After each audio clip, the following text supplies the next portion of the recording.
The year is 1858, when Abraham Lincoln and Stephen Douglas engaged in their famous Lincoln-Douglas debates all up and down the state of Illinois. What was at stake in 1858 was a trip to sit in the U.S. Senate. Despite the fact that many people would tell you Lincoln won far more of those debates than he lost, despite the fact that history records that Lincoln was much more popular among the common folk of Illinois, in those days it was up to the Illinois state legislature to determine who would be sent to represent them in the Senate. And so Lincoln, though more popular, though a more accomplished debater, was not the one chosen. Stephen Douglas was sent to represent the state of Illinois in the U.S. Senate. And the legend goes, and it's hard in some of these Lincoln stories to separate legend and truth and fact and myth, but the legend goes that Lincoln was asked after that debate how he felt about being snubbed, how he felt about not winning an appointment to the U.S. Senate. And he said, "I feel like a boy who has stubbed his toe. I'm too big to cry about it and too hurt to laugh about it." I was looking for a picture that described what it feels like to be disappointed, and that seemed like a good place to start this morning. I'm too big to cry about it, but too hurt to laugh about it. I'm just disappointed in what has taken place. And our message today, we're going to be in John chapter 11, if you want to turn there. John chapter 11 is essentially a story about two sisters who end up very disappointed for a time. Disappointment's one of those things that knows really no boundaries. You can be disappointed in yourself. How many of you have made a New Year's resolution in January only to get to March and realize you've not come even close to keeping your resolution? And you end up disappointed in yourself. Your lack of self-control, your lack of self-discipline. Why do I always make the same mistake? You're disappointed. We are disappointed in others. We watch our kids make terrible choices and we think, I raised them better than that. Don't they know better than that? And we are disappointed in what they're doing. We can be disappointed in a situation. You can save all year for a great vacation to go to the beach and you're going to sit and enjoy the sunshine, and then it's 55 and rainy the whole time you're there. Anybody ever have one of those trips? You're not disappointed in anyone in particular. You're just disappointed at what life has thrown you. And sometimes we find we can even be disappointed in God. Disappointed that He didn't answer our prayers the way we wanted Him to. Disappointed that He didn't show up the way we expected Him to. Disappointed that He wasn't there when we needed Him. And we find ourselves wondering, where is God in all of this? Why hasn't God showed up? Why hasn't He answered? Why isn't He here when I needed Him? Where's God now? And as we read through John 11, we're going to meet these two sisters, Mary and Martha, who exist primarily at the beginning of this chapter in a state of disappointment. They're disappointed that Jesus was not there when they needed Him most. And we're going to pick up reading in verse 17, but I want to set the stage just a little bit so you know where we are. In the verses preceding where we're going to begin to read, Jesus gets word that his friend Lazarus is sick. Okay, Mary and Martha sent a messenger, go find Jesus, tell him his friend Lazarus is sick, and he'll come and make him better. It's not really a request. Nowhere do they say, please come help our brother get better, but it's kind of implied. Hey, Jesus, we know what you can do. We've been there, remember? We were there when you healed the crowds. We were there when you took care of the blind guy. You had dinner at our table, and all the disciples were telling about how you made the crippled guy. Jesus, we know what you can do. Would you know, your buddy Lazarus is sick. Would you come help take care of him? That's the implication. And so as a reader, you might be expecting one of two things if you've been following the story closely. Either one, Jesus is going to drop everything and go help his friend, because that's what we would expect someone like Jesus to do. Or if you've been reading closely through the Gospel of John, you, like his disciples, imagine that Jesus is going to ignore the request altogether, because Lazarus is in the town of Bethany. Bethany's just a couple miles outside of Jerusalem. And the last time Jesus went to Jerusalem, they tried to kill him. And so for Jesus to go back to Bethany is to essentially begin the journey to his death, which, by the way, is what happens. Bethany becomes the launching point for the death of Jesus. And so some of his disciples are thinking, no way. I mean, I know he likes Lazarus. I know he's his buddy, but there's no way he's going to go back there because they'll just arrest him and kill him. And Jesus picks this kind of weird third road.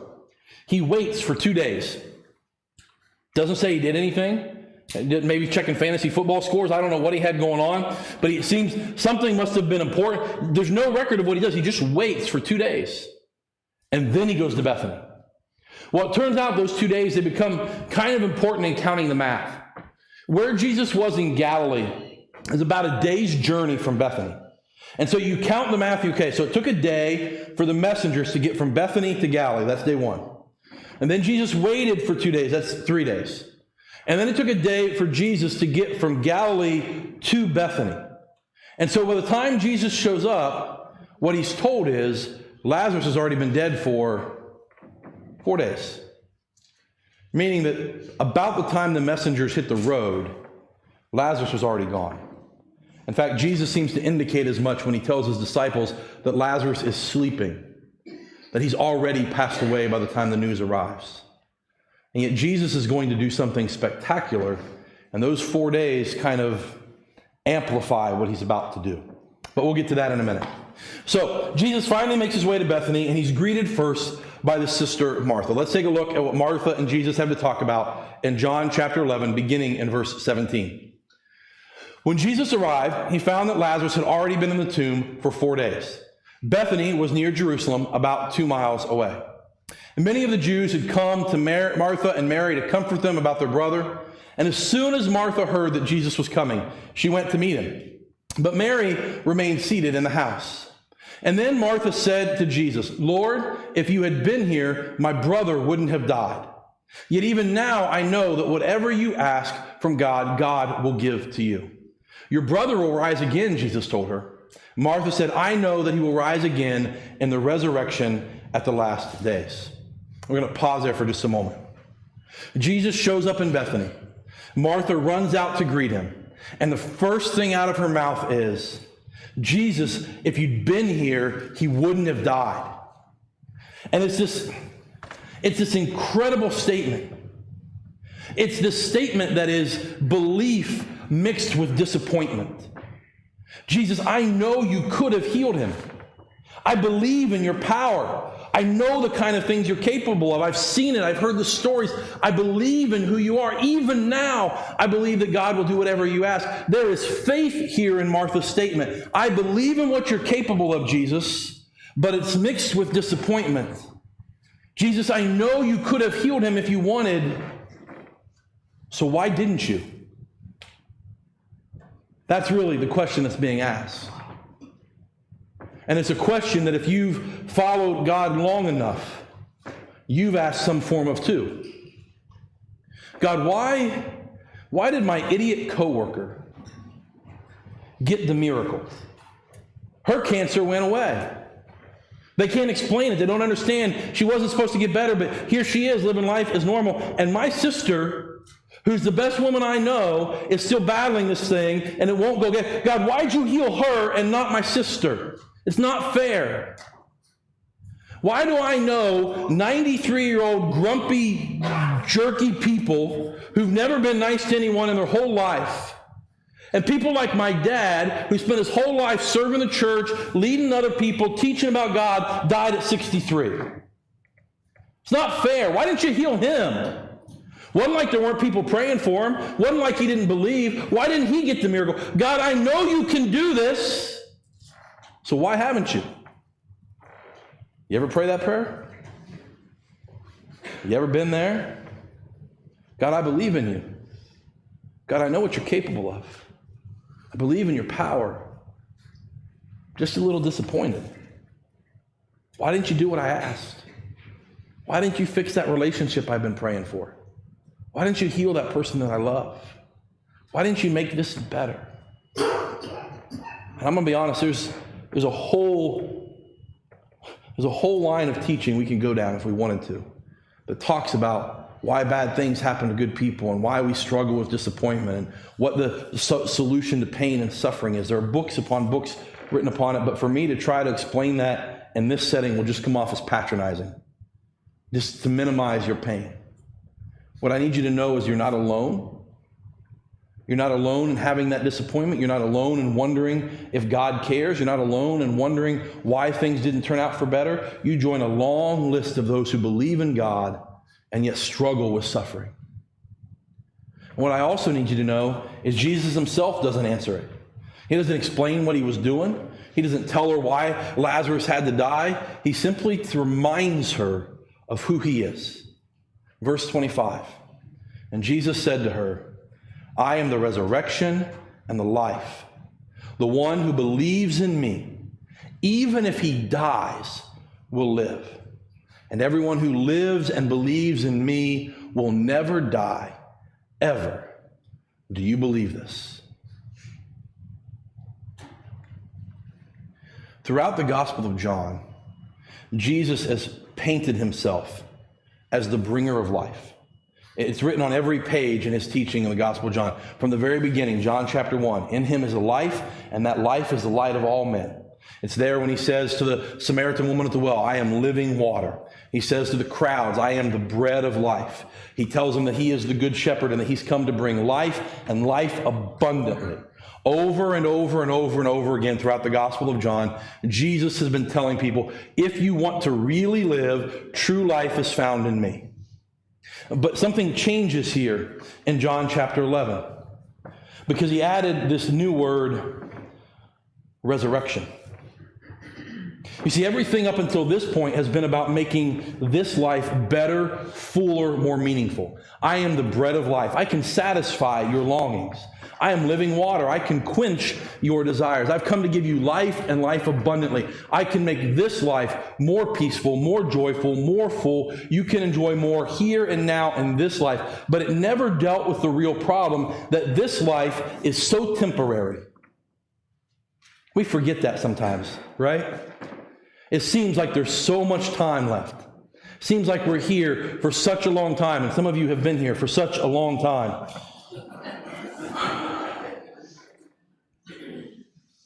But if we ever sit down and actually reflect on it, we remember, don't we? Just how brief and fleeting it is. How it seems like yesterday that our kid was this big, and now they're full grown. How it seemed like just yesterday we were moving into a new house or we were moving on a new adventure, and now it's been 4 decades and it's gone like that. We remember, don't we? Just how brief and temporary this place is. And so what Jesus adds here is not just, I am life. I'll make your life better. I'll make your life fuller. I'll make you more satisfied. He adds that word, I am the resurrection. And if you believe in me, even if you die, you will live again. And once you live again, you will never die. That's the promise that he's making here. You're right, Martha. I wasn't here to make Lazarus better. But for those who believe in me, death is not the end. Even when you die, life is still going to win. Because the kind of life that Jesus offers conquers even death itself. Let's keep reading here. We're going to jump ahead just a few verses in the story to verse 32. The other sister, Mary, now comes. When Mary came to where Jesus was and saw him, she fell at his feet and told him, Lord, if you had been here, my brother would not have died. Those words should sound familiar. When Jesus saw her crying, and the Jews who had come with her crying, he was angry in his spirit and deeply moved. Where have you put him? He asked. Lord, they told him, come and see. And Jesus wept. And so the Jews said, see how he loved him? But some of them said, couldn't he who opened the blind man's eyes also have kept this man from dying? That's the 3rd time now we've heard that. Why didn't Jesus keep Lazarus alive? I want to point out 2 things about this chunk of verses before we move on. Item number 1, those words, come and see. He asks where the body is, and they say, Lord, come and see. In the Gospel of John, the words come and see are kind of a shortcut code, okay? They show up multiple times throughout the story, and every time they appear, it means somebody's about to meet Jesus for real. Okay, the first time they appear is in John chapter 1. Some of John the Baptist's disciples are interested in what Jesus is doing, interested in this teaching. And so they say, Lord, where are you staying? And Jesus says, come and see. And when they see where he's staying and they leave, they are no longer disciples of John the Baptist. They're disciples of Jesus because they came and they saw and they knew who Jesus was. A little bit later on, Philip goes to get Nathanael and invites Nathanael to come and meet the Messiah. And Nathanael says, can anything good come out of Nazareth? And Philip says, come and see. And Nathanael comes and he meets Jesus and he becomes a follower of Jesus. In John chapter 4, the Samaritan woman at the well, after she's had this incredible encounter with Jesus, runs back into town and says, come and see the man who told me everything I've ever done. It's the first missionary trip. The Samaritan woman brings crowds to come and see Jesus. And so when we read those words in the Gospel of John, come and see, it means we're about to get a glimpse of who Jesus really is. And so when they tell Jesus to come and see the tomb, we know that what happens next is going to be really, really special. We'll get there in just a moment. But the other thing I want to point out is those two words. Jesus wept. We already read that he was angry in his spirit, that he was deeply moved. We'll read that again here in the next verse. But it tells us Jesus wept. And there is much debate among scholars and commentators and teachers why exactly Jesus is weeping here. Is he sad for his friend Lazarus? Is it what the crowd says, how much he loved Lazarus? Perhaps. Is he angry at the disbelief? All of these people who don't believe that he can bring Lazarus back from the dead, and he's disappointed in their lack of faith? Perhaps. Is he just angry at the whole situation, that death is still something we have to deal with, and grief? Is it just empathetic? He sees how hurt Mary and Martha are, and he's weeping with them. Perhaps. And we could have a long conversation about different trains of thought, but for sake of this morning, let me just say this. I think John includes those two words, Jesus wept, so that you never, ever have to ask the question, does God really care? In those moments where your prayers aren't answered, in those moments where it seems like nobody's paying attention, in the midst of your suffering, when you feel overwhelmed, like we read in the psalm, the sea billows crashing over you, you never have to ask, does God care? Because the answer is right there. Here Jesus is surrounded by death and grief and people who are hurt, and he weeps with them. Of course he cares.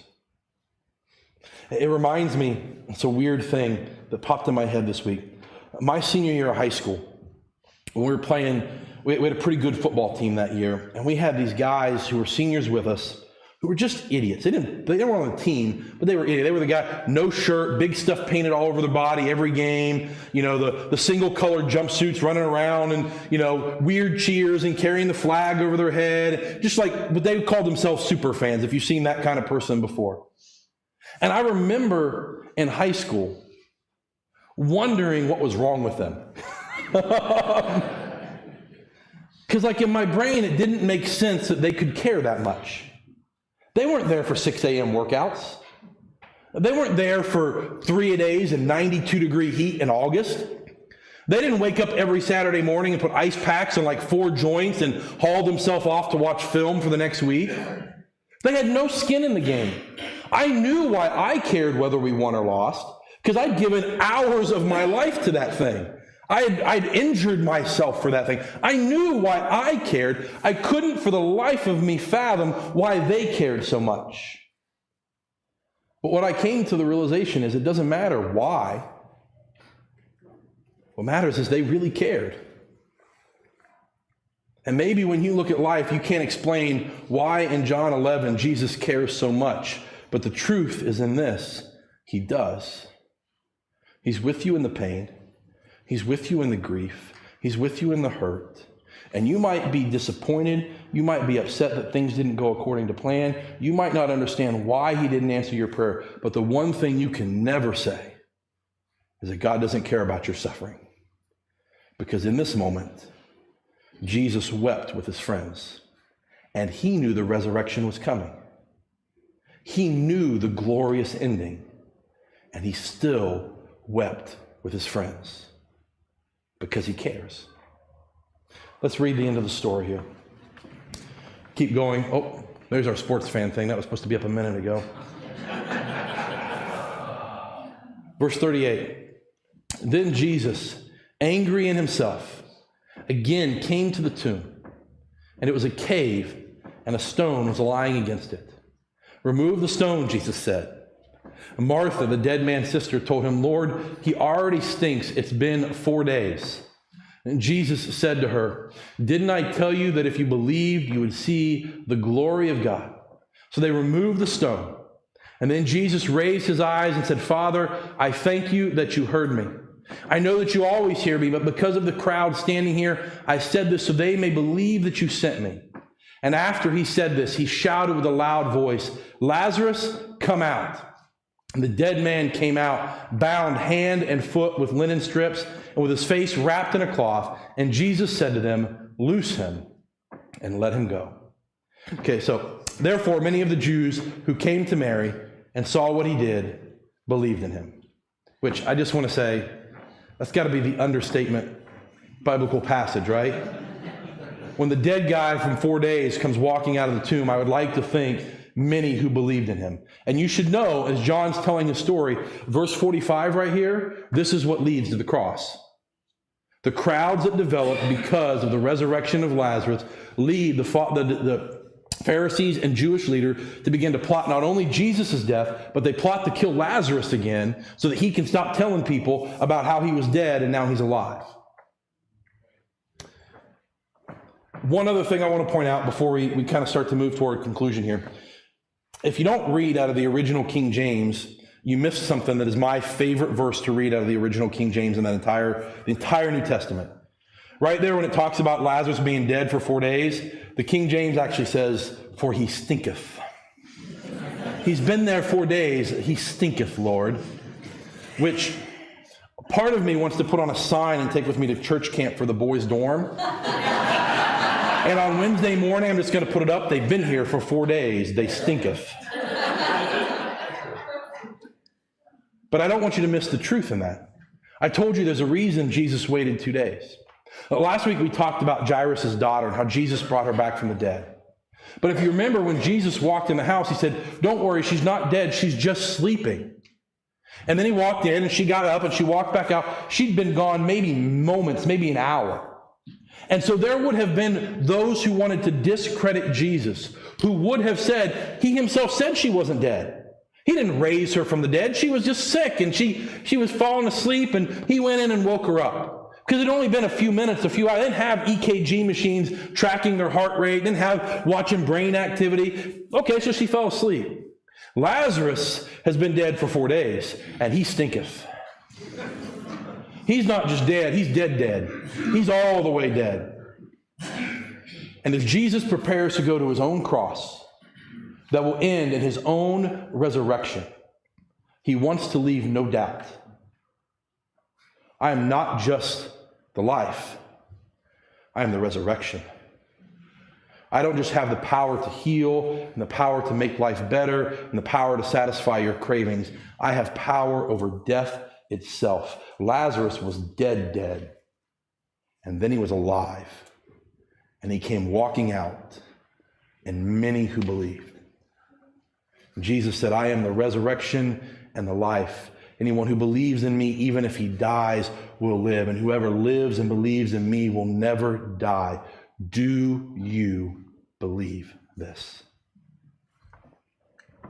He didn't want dinner. And then he went to bed early, which isn't like him. He's the night owl. Lazarus is the night owl. Something wasn't right. Sent for the only one who could help. Who could fix it. He'd help total strangers, of course. More importantly, he was our friend. I promised Lazarus. Jesus would come. He would heal him. I was sure of it. You know, you can see it sometimes in a person's eyes, that look. And they're letting go of this world just a little bit at a time. Those 4 days might as well have been 4 lifetimes. Everything I knew about Jesus fell apart. Not that he wasn't the Messiah, it wasn't that. It was more personal. It was all this pain, all this doubt. I wouldn't wish that on anybody. Our brother was dead, sealed in a tomb. And I said to him, if you had just been here, our brother wouldn't have died. But he said, didn't I tell you? If you would just believe, you would see God's glory. I knew I was supposed to embrace those 4 days. That gap in my life, that gap in our lives, where God made no sense at all. It was as if God wasn't even listening. But without those 4 days,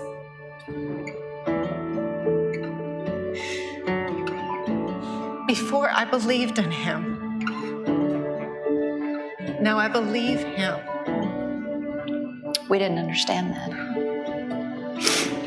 but we do now. He doesn't just give life. He is life. Yes. He is the Christ. He is the Son of God who comes into this world, and whoever believes in him will live.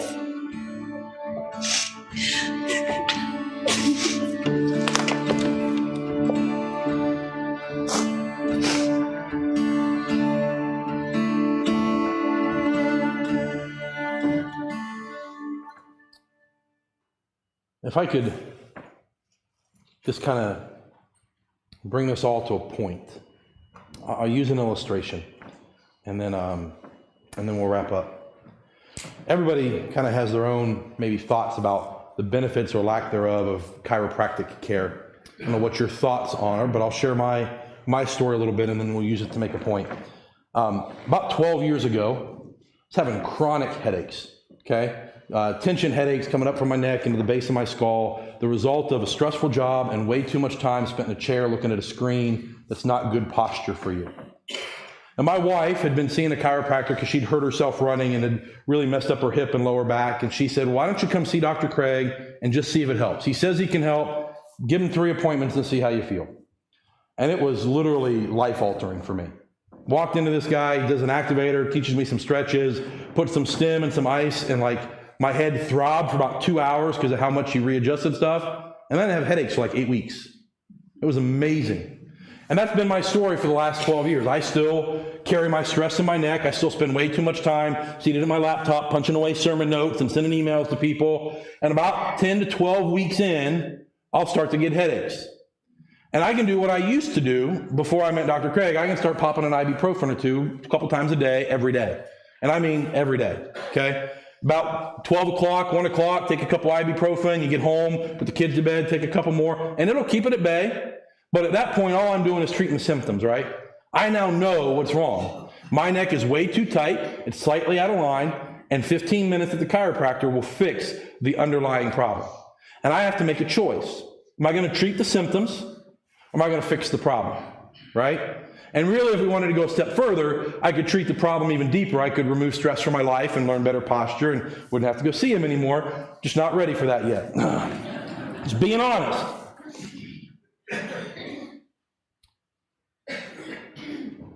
Something I learned from my dad a long, long time ago when he first started getting sick, and I was just a kid. And he said, I must have heard him say it 36 times in my life. He says, you know, when God heals us here, it's only temporary. He said, the only way we ever get better is when we go be with him. And I think sometimes what we pray for the most are just the symptoms. We pray for the healing here and now. Would you make us better here? Would you fix this now? Would you prolong this? And I don't want to sound morbid, but I just want you to know, if God heals your cancer today, it'll just be a truck running a red light in 6 years, right? And if the quadruple bypass goes amazing, it'll be a stroke when you're in your 70s. And if it's not a stroke, then it'll be something else. You are not getting out of this place alive. I don't want to sound morbid, but that's not how it works. So all we're doing when Jesus walks around and he heals people, he makes life better, he brings joy, he undoes the effects of sin. All that's great, but that's not the real problem. Those are just symptoms of the deeper problem. That's just what we're seeing. That's not really what's wrong. You want to know what's really wrong? You want to know what the underlying problem is? What's really wrong? What's really wrong is because sin has entered the world, we're all destined to die. And without someone who can handle sin and death, everything else is a waste of our time.